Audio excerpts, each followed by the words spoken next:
12 बजे दिन में बिहार बदलाव के प्रणेता, जन स्वराज के प्रणेता आदरणीय प्रशांत किशोर आ रहे हैं।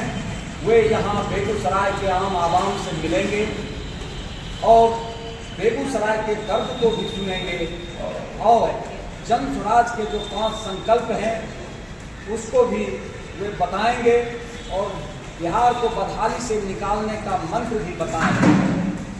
हम बेगूसराय वासियों से सादर अपील करते हैं कि बेगूसराय के बुद्धिजीवी, बेगूसराय के छात्र नौजवान, बेगूसराय के किसान मजदूर, महिलाएं, तमाम लोग कल प्रशांत जी का भाषण सुनने के लिए भारी तादाद में नाव कोठी के ग्राउंड में उपस्थित हों और प्रशांत जी से मिलकर अपनी बात कहें और प्रशांत जी की बात को सुनें और बिहार बदलाव का साक्षी बनें।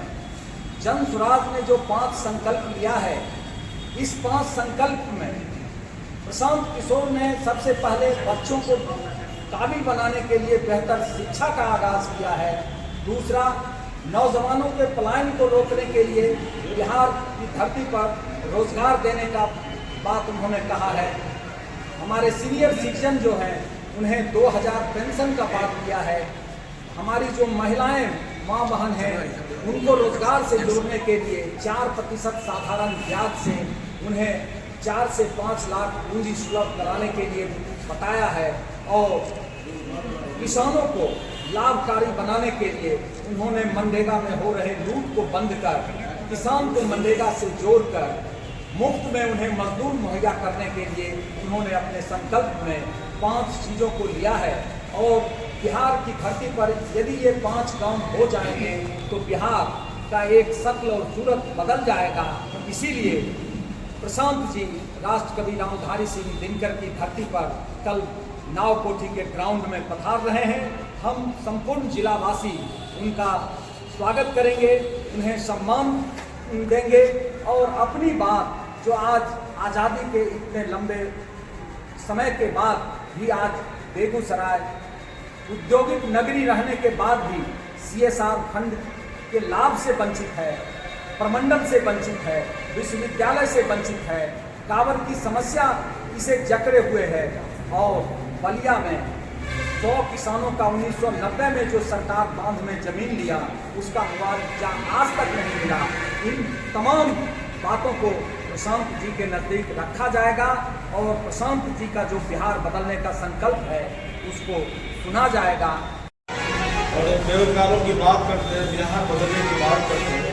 छोटे किसान जो है बिहार में, जो छोटी छोटी खेती बाड़ी पर निर्भर करते हैं, किसान मजदूर, खेतिहर मजदूर, उनके लिए कोई है एजेंडा या रोड मैप है? एक मैं थोड़ा सा समझ ले रहा हूँ। आमिर दास आयोग की एक रिपोर्ट है, 22 लाख हेक्टेयर जमीन फालतू पड़ी है, उसे अगर किसानों में वितरित किया जाए एस्टीमेट से भीतर तो बहुत बड़ी संख्या में किसान, हजारों ने लाखों किसान अपनी धरती पर फसल उगाएंगे और रोजगार भी उगाएंगे और लोगों को रोजगार भी देंगे। लेकिन इन सवालों को लेकर प्रशांत कभी मुखरता से बात नहीं करते। क्या लगता है आपको, प्रशांत को इस पर बात करनी चाहिए? जितने भी आयोग बने किसान के हित के लिए, लेकिन आयोग बनते हैं, लेकिन आयोग का जो निर्णय होता है उस रिपोर्ट पर अमल नहीं होता है। इसी के चलते किसान आज बेबसी की जिंदगी जी रहे हैं और उनका जो आज किसानी है वह लाभकारी नहीं है। इसलिए प्रथम चरण में उन्होंने, प्रशांत जी ने अपने संकल्प में लिया है कि किसान को सबसे पहले हम लाभकारी बनाएंगे और उनको हम मुफ्त में मजदूर मनरेगा से दे करके उनको थोड़ा हम सहयोग करेंगे और उसके बाद किसान के बेहतरी के लिए जो भी करना पड़ेगा वो करेंगे।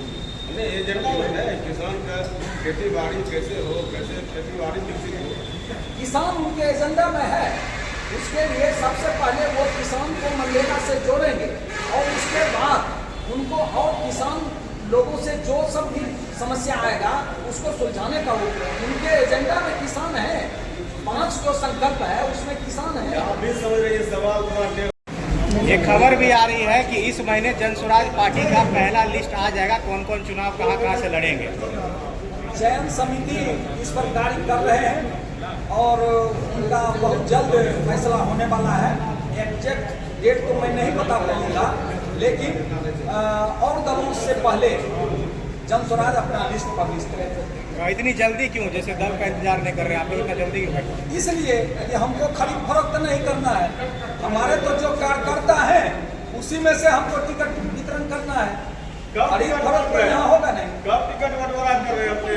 हमने कहा कब हो रही है? उन लोगों से पहले करेंगे और दल वाले जो हैं उनसे पहले करेंगे, लेकिन एग्जैक्ट डेट नहीं बता पाएंगे, काहे कि हमारे चयन समिति इस पर कार्य कर रहे हैं। बहुत जल्द हम लोगों का लिस्ट पब्लिश होगा। चलिए ठीक, थैंक यू।